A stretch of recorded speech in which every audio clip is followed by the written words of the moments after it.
Howdy, friends. I hope you are all staying safe and warm with the snow.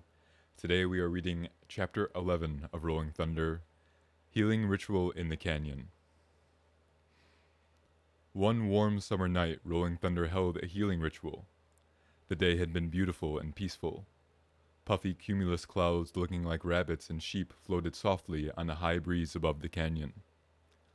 The hot, steady sun dropped over the hill behind our camp, and dusk was long.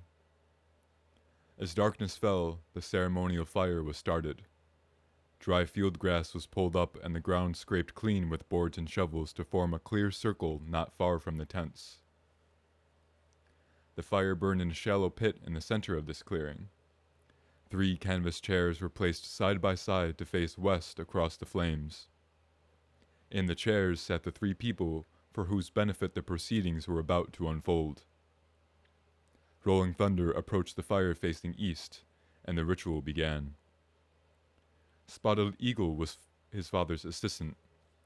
He lit the pipe, placed some sparkling crystals from the medicine bag in the fire, and sprinkled a sandy-looking substance around it in a circle. Dipping his fingers into a can of powder, Spotted Eagle patted faces, shoulders, and chest to form powdery white patterns on those of us who were participating by observing. We sat Indian fashion on the ground in a wide half circle around the fire. Rolling Thunder spoke, and his words were straight and simple and strong. I have rarely heard anyone speak with such clarity and precision. He began with the usual invocation. To the east, where the sun rises. To the north, where the cold comes from. To the south, where the light comes from. To the west, where the sun sets. To Father Sun. To Mother Earth. Then he spoke of man's spiritual predicament. He spoke of the forced adoption of native children into white families, the destruction of forests, the testing of chemical and biological weaponry in Nevada. He mentioned war, oppression, jealousy, hate, and greed. This was not politics or protest. This was a healing ceremony, and Rolling Thunder was speaking to the Great Spirit about himself and his 3 patients and all of us who were listening. He was speaking about health, and he began with an accounting of the situation.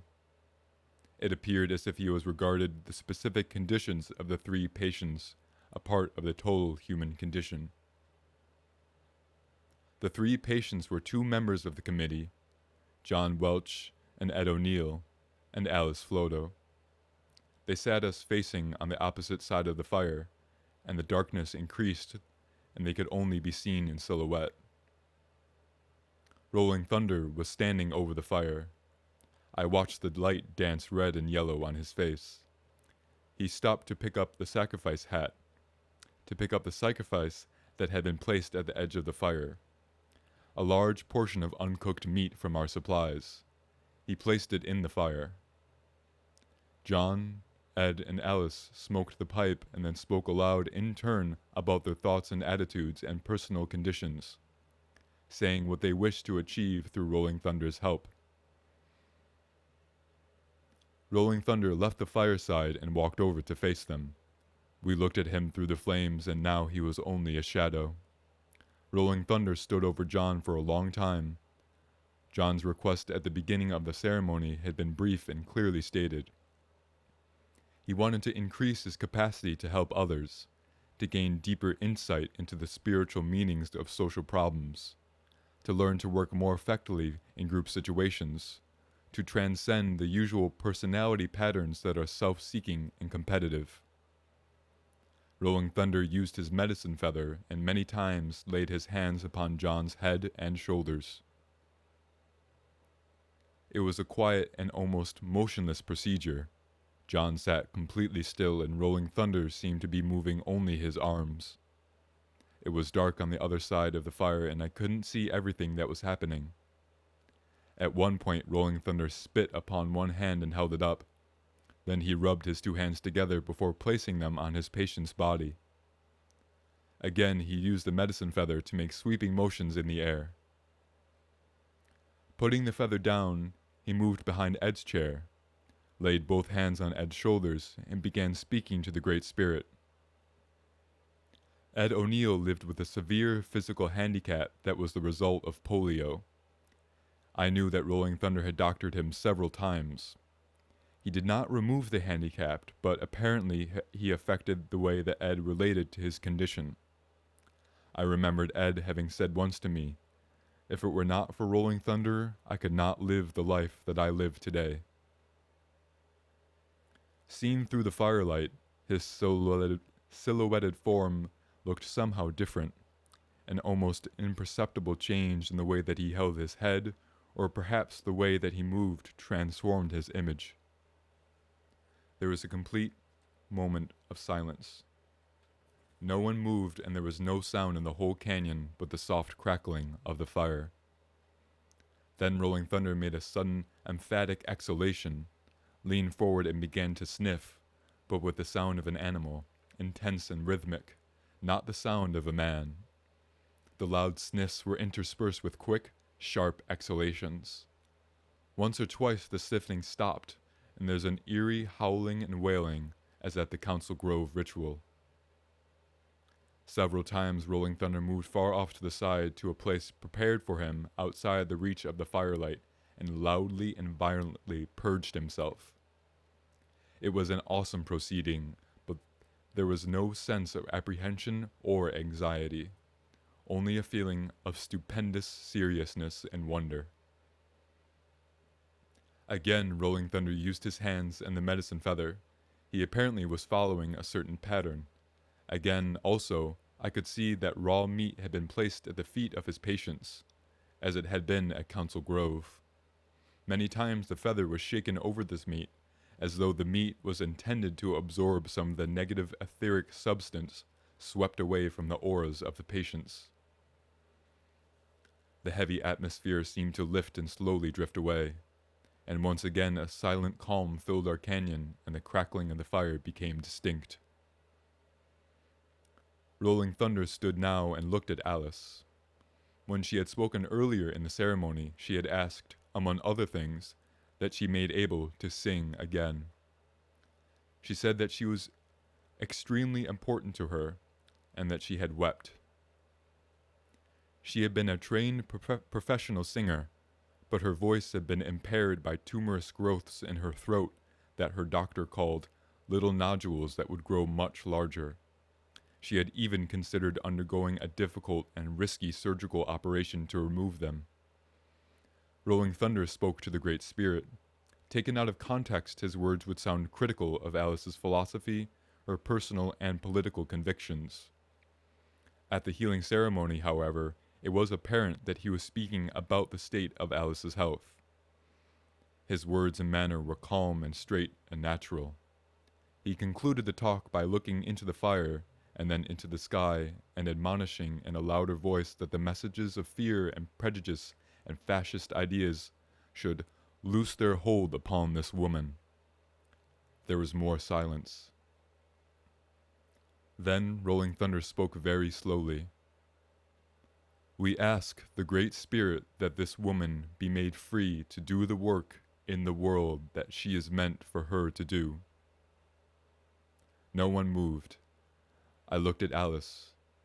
She was staring into the fire and her face was stone still. Her head was slightly bowed as though she were sitting before the altar in church. "And we ask the Great Spirit that she be given back her voice so that she can sing beautifully, because that brings her happiness. We ask that she be given happiness and joy and allowed to be given these things to others because happiness and joy are important to her. We ask that it be that way." He picked up his medicine feather, standing in front of Alice, his body slightly stooped and his arm outstretched. He held the feather pointed at her. Suddenly, from just behind us, came shrill hoots of an owl, one after the other.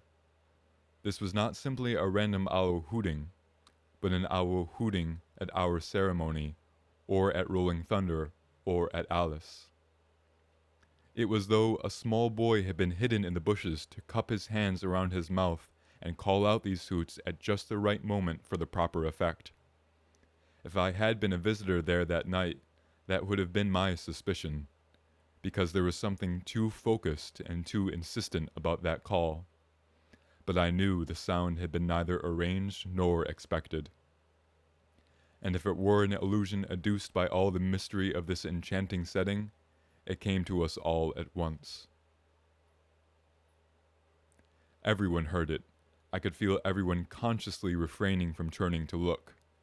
And all the time we had been in camp, no owl had been seen or heard within the canyon walls.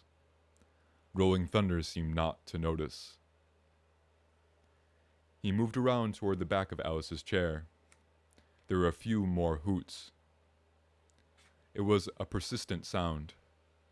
Suddenly, Rolling Thunder looked up and gazed in the direction of the sound.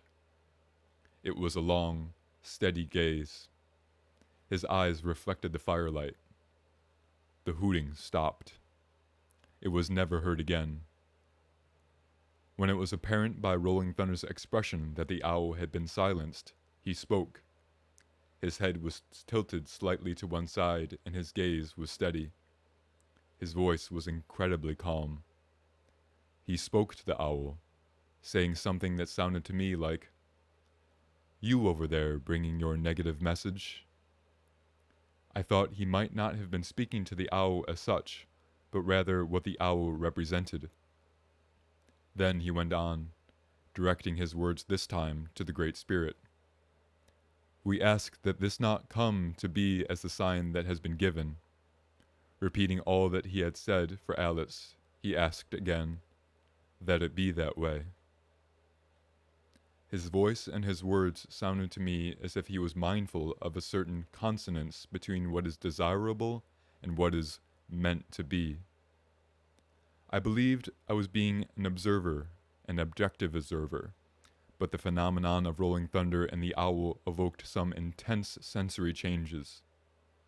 Initially, I was startled and uncomfortable because I actually felt that the hooting represented some hostile challenge to Alice or to Rolling Thunder. But then, when Rolling Thunder stayed calmed and simply repeated in a quiet manner what he had already said, I felt a tingling on my face and back. I was picking up a sense of well-being and control from Rolling Thunder's voice, his words, and his incredible constancy. When the ritual was finished, Rolling Thunder simply said, "That's all." His expression and posture changed, and he looked around as though he had just arrived here now to do something and that was about to begin. If any sensations from that ritual lingered in our minds, a look at Rolling Thunder dispelled them. Everyone immediately got up and walked away. I decided that I wanted to be alone somewhere for a few minutes to recall all that I had seen. It seemed important to give it some rational form. I walked along the railroad tracks that stretched through the canyon. They glowed like streaks, providing an easy trail in the dark night. I passed near Rolling Thunder and heard him talking to Alice. "You know," he said, in a very matter-of-fact voice, "they never give up easy." I continued walking along the tracks until I came to the old, abandoned boxcars. I often sat here to record notes on my cassettes. I stopped and looked inside. It was pitch dark in there, and it felt unfamiliar. For a moment, I thought there could be an owl or some wicked thing waiting in a dark corner. But that thought did not fit my peaceful state of mind. I hoisted myself up into the open doorway and looked out at the stars in the sky. I tried to think beyond what I had seen that night, beyond what Rolling Thunder had appeared to be doing, to what had happened in reality. I was not here to learn the procedural formula of Rolling Thunder's medicine. The powders, the feathers, the gestures, and the incantations were not the most important factors. I knew that these things were agents, or perhaps the physical vehicles of agents, like mantras, acupuncture, meditation, hypnosis, psychotherapy, even herbs and massage. They are not understandable within the limitations of the body sciences. The concepts of agents and spiritual power do not fit comfortably within the confines of our accumulated knowledge. To understand these things, we will need a wider grasp of the reality and the life force whence physical representations and their accompanying physical facts are made manifest. I was not here to validate the medical results of the healing ceremony, but I hoped to be seeing enough of Rolling Thunder's 3 patients to verify the results in my own satisfaction. That's all I could ever do with the matter of proof. As with the rainmaking, I had seen these things work, and I was interested in what involved in making them work. Rolling Thunder's system, his method, the part I could see, was either his own device or an accumulation and synthesis of what he had learned from the teachers he had encountered in his years of apprenticeship. I suspected that what was really happening, which I could apparently see, and could not see, was an actual and constant force which existed beyond the particulars through which it could be caused to work. I knew Rolling Thunder was not breaking the laws of body and mind, of chemistry and energy. Rather, he was somehow making use of them. The entire ritual was an application of laws. I knew that all I had seen of Rolling Thunder, all I had heard from him, bore significantly upon the meaning of what he did at Council Grove, and what he had done here this night. At Council Grove, Rolling Thunder had said, "I want to warn you not to copy me, but work out your own method. Our people tell us to be original. If you can watch the method, though, the way I go about it, maybe that would give you some thoughts about what to follow, what it's all about. Then you go work out your own substance, your own songs, your own prayers and things to go with it. It's not good to copy." I had a key to understanding healing as Rolling Thunder saw it. Almost everyone watching the ritual, including the patients, had been involved in the issue of the destruction of the pinyon trees. Rolling Thunder had talked with me about the tragedy of the trees when we had first met. To him, this issue was a health problem and a human problem, and I knew I would have to see and learn to see what my research with him was to have any meaning. I had come from the Manager Foundation to learn from him about self-regulation and states of consciousness. To Rolling Thunder, that meant, to begin with, that I would need to be involved in the forest chaining issue. It is involvement that is the key to understanding. Without involvement, I could research Indian philosophy and phenomena to my death and achieve nothing but increasing bewilderment. All of us knew that the Bureau of Land Management was destroying thousands of acres of living, growing trees to serve the mercenary interests of a few individuals who had become politically powerful because of their wealth. In order to do this, it was necessary for the U.S. government to break a number of native treaties and lie to the American public.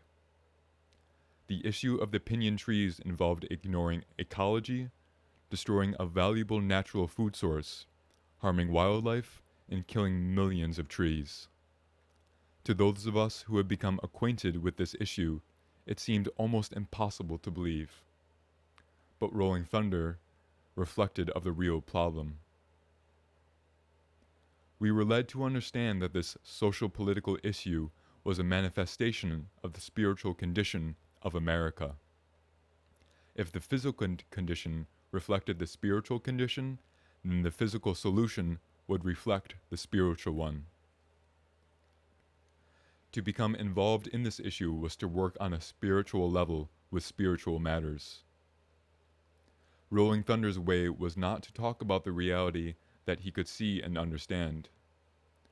For those who would seek, Rolling Thunder's way was through work, through involvement with ecological, cultural, and social and political matters, which provides interactions with the manifestation of reality that everyone can see.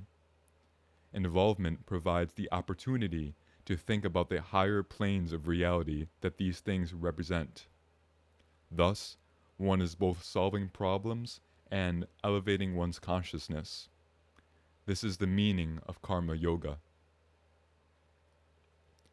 Working with others on this issue, accepting and guiding their involvement, Rolling Thunder is a spiritual teacher of the highest order.